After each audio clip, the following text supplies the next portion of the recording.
Commissioner, why don't you stand here next to Attorney General? Okay, everybody ready? Everyone ready? All right, good morning. My name is John Lenzner. I am the acting United States Attorney for the District of Maryland. I am joined this morning by some of our local, state, and federal partners in the fight against violent crime in Baltimore. Specifically, I'm joined by Attorney General Brian Frosch, State's Attorney Marilyn Mosby, Police Commissioner Michael Harrison, Tim Jones, the Special Agent in charge of ATF Baltimore, and Patty McLean is the supervisor of the prosecution initiative that we're going to discuss today. We are here today to announce the expansion of Project Exile, our collaborative efforts to prosecute illegal firearms here in Baltimore. With additional funding from the state of Maryland, we are increasing the number of state and local prosecutors assigned to the U.S. Attorney's Office dedicated to prosecuting gun crimes in federal court. All of us standing here today find that the levels of gun violence in Baltimore are totally unacceptable.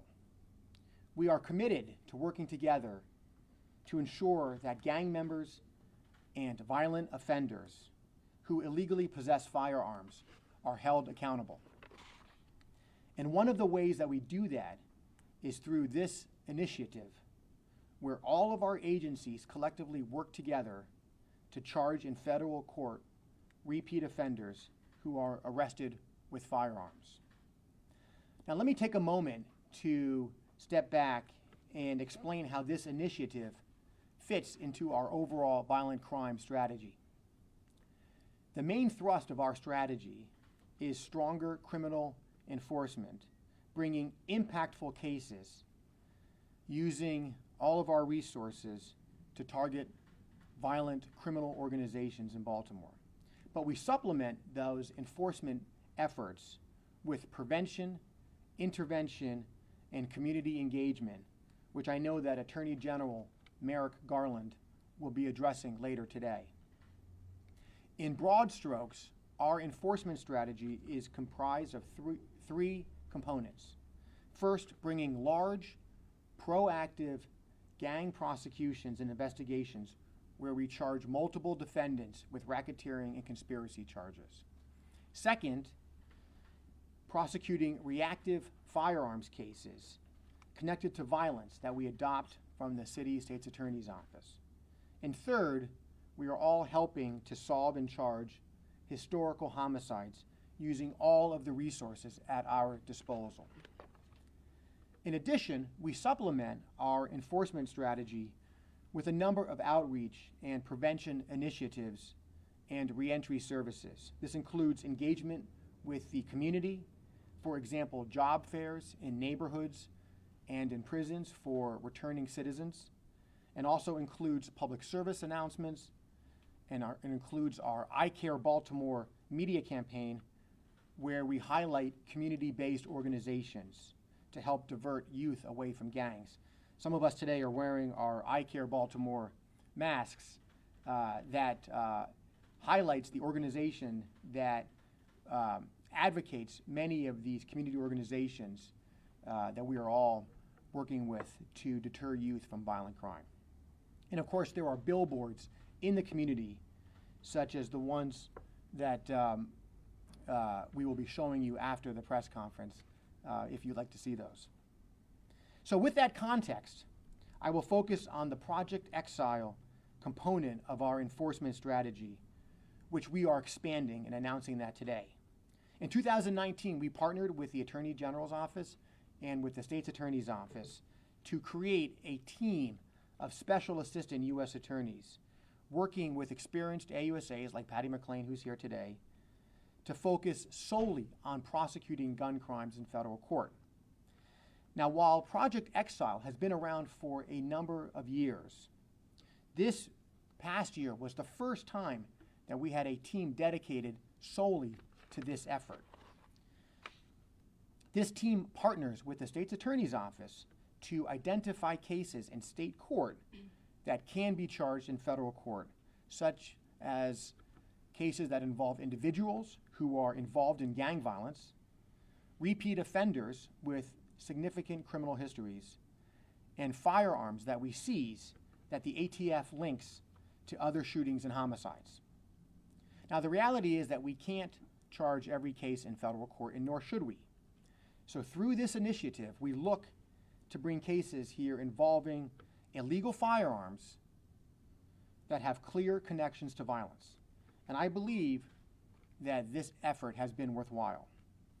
Over the past year, during the global health pandemic, the Exile initiative has had one of its most productive years. In 2020, we charged in federal court 73 defendants under this initiative. And that was the most defendants charged under Project Exile in more than a decade. And in 2021, we are continuing to bring high-value cases against individuals who illegally possess firearms and where there's connections to violence. Now, this collaborative firearm prosecution effort is focused on charging individuals who are responsible for driving the violence in Baltimore. And as a result of these recent efforts, and due to the continuing high levels of violence that we are experiencing, we all collectively here agreed to expand the initiative. Now, keep in mind that Exile gun cases are in addition to the multi-defendant gang cases that all of our offices here are involved in investigating and prosecuting. And even though those larger gang cases represent the majority of gang members and violent offenders who are charged each year, these Exile cases are valuable in a number of ways. First, these reactive cases are typically quicker cases to bring, where the police seize a firearm and then a defendant is charged in state or federal court on a relatively short basis. Second, with a dedicated team of prosecutors focusing on these gang cases, other prosecutors are able to focus on the multi-defendant gang cases as well as the historical homicides, thereby allowing us to maximize all three components of the enforcement strategy. Third, ATF takes each firearm that is seized and they run it through NIBIN, which can produce leads to other shootings and other homicides, which any one of our offices can then follow up on with an additional investigation and prosecution.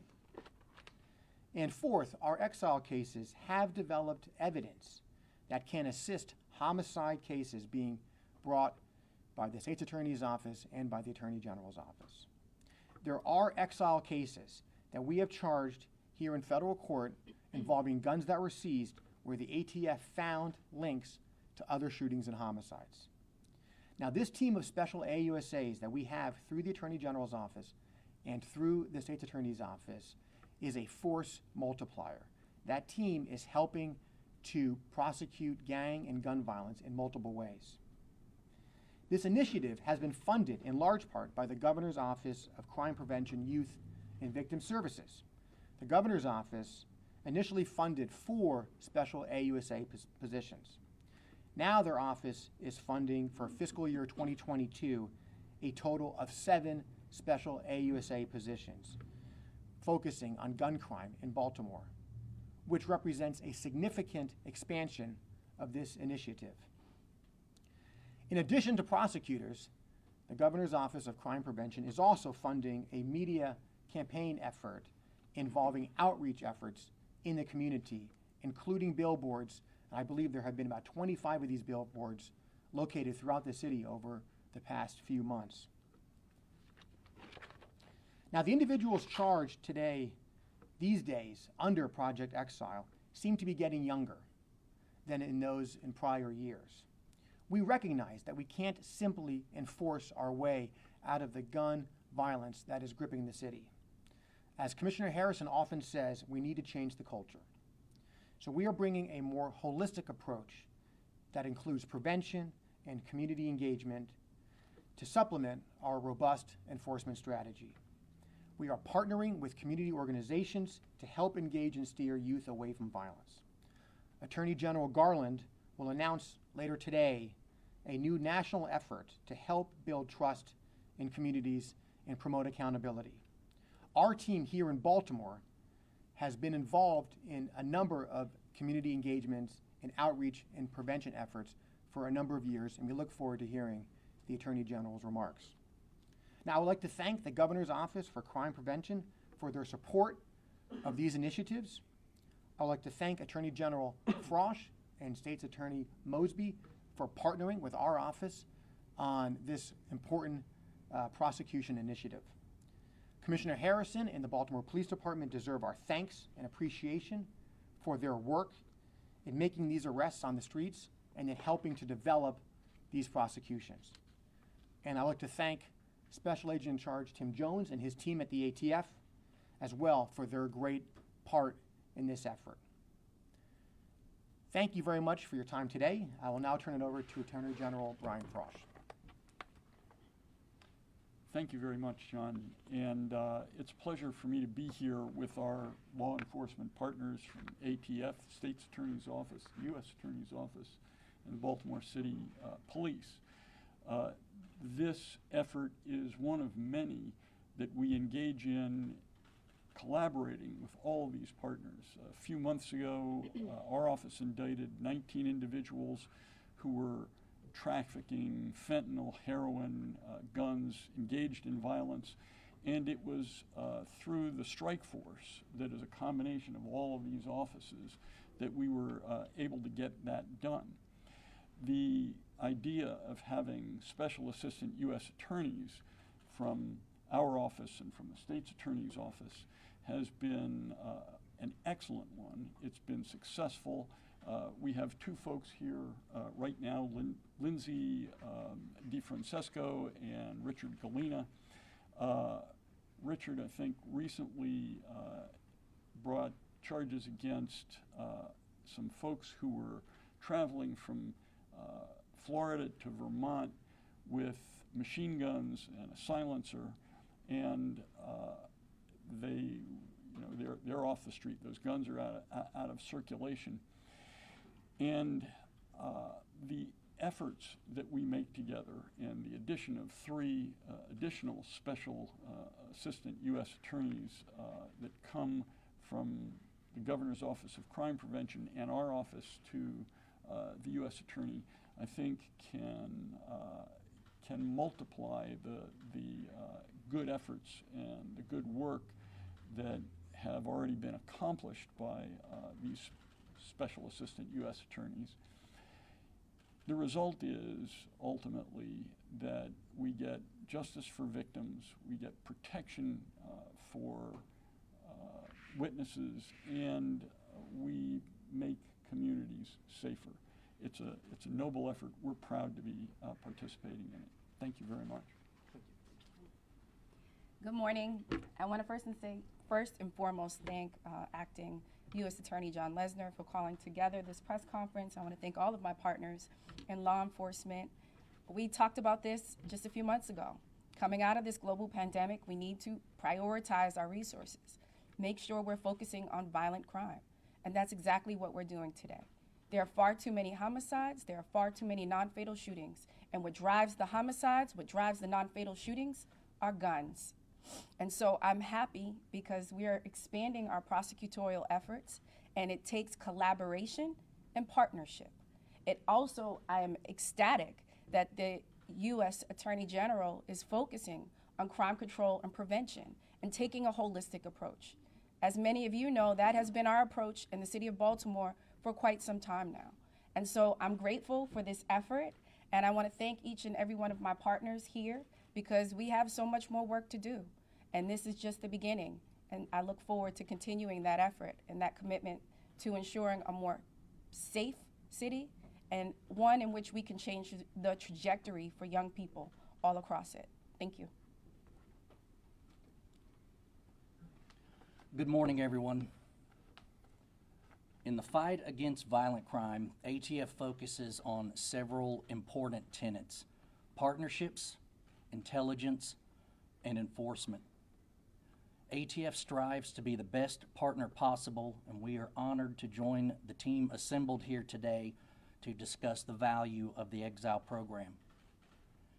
ATF also emphasizes the usage of crime gun intelligence to focus on the subjects that are driving the violence in the city of Baltimore. By capitalizing on the information from E-Trace and the National Integrated Ballistics Information Network, also known as NIBIN, ATF can focus on offenders who possess firearms that have been illegally trafficked or used in violent crimes within the city. ATF also uses the enforcement of the federal firearms laws through this Exile program as one way to interrupt the cycle of violence. The value of these prosecutions is important to reduce firearms-related violent crime and to increase the safety of the citizens of Baltimore. We want the citizens to know that they can be a part of this solution too. ATF's reward program in Baltimore City remains in place, and we encourage anyone with information about felons in possession of firearms or violent crime involving firearms to contact us. Citizens can call 888-ATF-TIPS or email atftips@atf.gov to provide information. Rewards for this information can be up to $20,000. With law enforcement, prosecutors, and the community working together, we firmly believe that positive change can happen in Baltimore City. Thank you.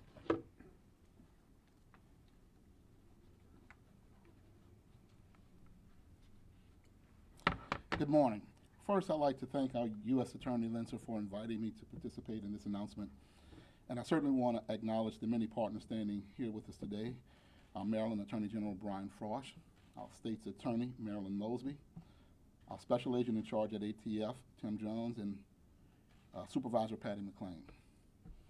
The men and women of the Baltimore Police Department are certainly grateful for our ongoing partnerships with our law enforcement partners in serving as a force multiplier in fighting against gun violence. The expansion of Project Exile with additional resources in prosecuting gun crimes is far-reaching and is yet another tool in combating violent crime in our city. This firearms prosecution initiative brings the full weight of the criminal justice system to those illegally carrying guns in our city and to those who use those guns to shoot, kill, and even intimidate witnesses and citizens. This is truly unacceptable. As I've mentioned before, I'll say it again, the decision to pull the trigger is not made when the trigger is pulled. But the decision to pull the trigger is actually made when a person decides to walk out of their house carrying a gun, which speaks to having to change the culture. Our investigators at ATF and our officers have long been a collaborative partner in Project Exile, and our department continues to dedicate resources in working to screen, review, and strengthen every single gun-related arrest and case. Our department's Gun Violence Enforcement Division, or GVED, works closely with our partners here today to provide support in these cases and is committed to ensuring that felons who are arrested for gun crimes are held accountable. The BPD, the U.S. Attorney's Office, and our State's Attorney's Office currently meet monthly to collaborate and review gun cases so that we can ensure that we identify areas of improvement to make so that cases are as strong as possible. Focusing on individuals that terrorize our communities with gun violence by bringing the full weight of our resources sends a strong message to those that wish to cause harm in our city. And to those who wish to cause harm, the message is simple. If violent crime is the life you choose, we will be certain that prison will be the price you pay. I again want to thank our partners for announcing the expansion of Project Exile. Together we will continue to work hand in hand to make our city safer. Thank you. Thank you, Commissioner. As I mentioned before, if you would like any shots of the billboards that are now located throughout the city, talk to Marcy Murphy, our press person, and she will help make those available. I think we have time for maybe a couple of questions about gun violence. Mr. Lesner, you talked about the age of the defendants in these cases being younger. Can you elaborate on that? How much younger? What's the time period you're seeing this change? What might be behind that? Sure. And I have not conducted like a study on this, Sure. but I think anecdotally I'm told by the members of our team and by Patty McLean that the defendants today who are coming through the program tend to seem to be younger than defendants in prior years. In prior years, you may have seen defendants who had long criminal histories and are older. And unfortunately, today we are seeing defendants who are younger. And that's obviously distressing to all of us here in law enforcement as well as the community.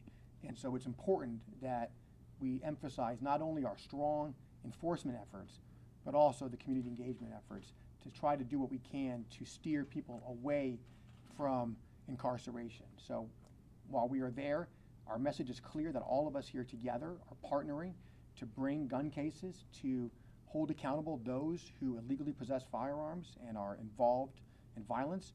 We also want to make sure that people know that we are also invested in community engagement and intervention and prevention efforts to help steer them away, because once they get into the system, obviously, then that can promote unfortunately, a life in more criminal activity. So that's what we've seen anecdotally.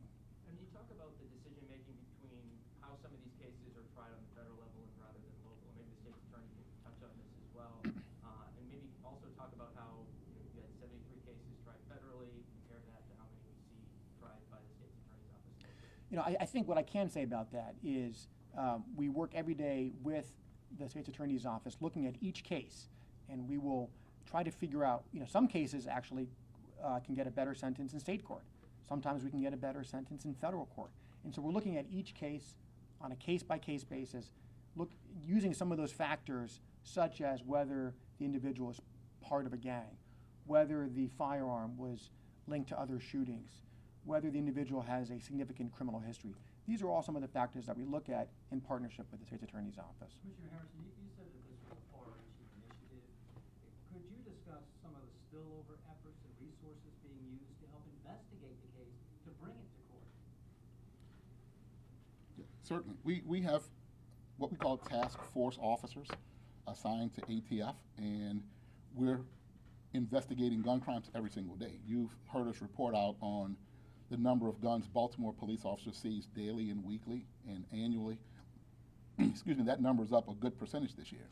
And so as we find people who are illegally carrying guns, whether they're pedestrians or in vehicles or used in crimes, those cases, when we make those arrests, go to the state's attorney's office. But now, by adding more prosecutions and expanding Project Exile, it gives us a more far-reaching approach to be able to hold people accountable, more people and faster. I have one quick question, if you don't mind. And I'm slow, so I admittedly am trying to catch up with this.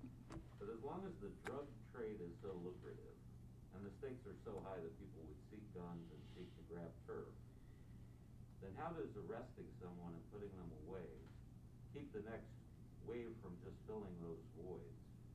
And how do we ever break that cycle? Does this program help with that? Well, this initiative is part of our overall violent crime strategy, which involves enforcement as well as community engagement. Look, I can tell you that all of us here think about how we can break that cycle, and we bring those large gang cases to try to prosecute those driving the violence and dealing the fentanyl on the streets and take them off the streets. I can tell you that we are trying to think creatively and outside the box. For example, recently, Commissioner Harrison, Ms. Mosby, Mayor Scott, and I all sat down together to talk about a new initiative where after one of our offices brings a large gang case and removes those defendants off the street, what we can do to help invest in that specific neighborhood to prevent that kind of cycle that you just asked about. What's an example in the different sentences that somebody would receive in state court for a gun charge versus federal court? I mean, there's a lot of there's a whole range of sentences that you may find, and I don't want to speak for the state's attorney's office. We've had cases where a defendant has gotten 15 years, 10 years, 8 years. We've also had cases where defendants have gotten 5 years or less. It really depends on the case and on the defendant's characteristics, but I don't want to speak for the state's attorney's office. I would agree. I mean, it's just going to depend on the circumstances of that particular defendant, their criminal record, if they're a person of interest in a greater sort of more serious case. I think that there are several factors that we consider when we make the determination as to whether or not we're going to try them in state court versus federal court. The circumstances around the case, right? Do you generally get stiffer sentences in federal court, or is it just the no parole and the other factors there? From my experience, we do typically get stiffer penalties in federal court, yes. And that is definitely a factor that we consider. Can you talk about how many gun cases your office has charged over the past year comparing to? So I can get you that number. I don't have it off the top of my head. I can tell you that in 2019, when we weren't in a global pandemic, we have our gun violence enforcement division where we at one point had police detectives housed in our office, and we had a 91% conviction rate. So 9 times out of 10, we were getting these bad guys and or making those referrals to the federal government. And that's where we make those assessments, right? We take into consideration those several sort of factors. You've talked a lot about how programs, you want to invest in programs that go beyond locking people up. But Project Exile has been known across the country as something that has brought stiffer sentences and put people away for a very long time. Do you still support that program? So what I've been very clear about is that there's a distinction between violent crime and those lesser included crimes, right? Like lesser offenses that have nothing to do with public safety.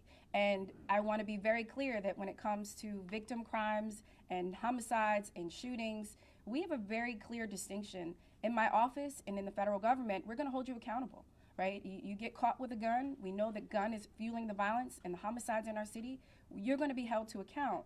However, if you're caught with weed, we're not going to prosecute that because that's something that has nothing to do with public safety. And as we've all already agreed, I can tell you from the mayor and the commissioner, our resources coming out of this global pandemic should be used for violent offenses, not for those lower level offenses that have nothing to do with public safety. When it comes to the programs, I've been an avid sort of supporter since the start of my administration, saying that we need to holistically attack this problem. I have the only crime control and prevention division out of a state's attorney's office, I believe, in this country.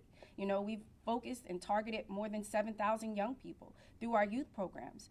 And we're going to continue to do so. We did it last year virtually. We're going to do it this year virtually. But this initiative is important because, as the United States Attorney General stated today, it's about intervention and prevention. It's not just locking people up. It's ensuring that those people who are violent are held to account. But those individuals where we want to break that school to prison pipeline and those young people, we need to intervene and ensure that we protect. One quick follow-up, if I might. Sure. Do you believe some of the people who are maybe committing some of those minor level crimes are illegally carrying weapons? I do, and that's one of the reasons why, you know, we've been saying, hey, not only do we need to ensure that we're getting to those young people before they get to the criminal justice system, but you know, I personally called on the governor, like, let's reform this entire juvenile justice system. That's not within the scope of my purview, that's within the scope of the purview of the state. So yes, there are ways, and I think that this initiative is one in which we can attempt to do that.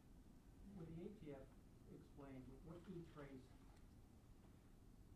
what the E-Trace tells you where these guns are coming from? Where are they coming from? So with the illegal firearms in Maryland, they're coming from basically everywhere. They're coming from within the state, and we also see a pattern of firearms coming from border states and the I-95 corridor. So part of our mission is to reduce the flow of illegal firearms into the city, so whenever a firearm is recovered during a constitutionally sound arrest by the Baltimore Police Department, our immediate follow-up is to get that gun trace and then determine if there are any trafficking indicators that we can follow up on.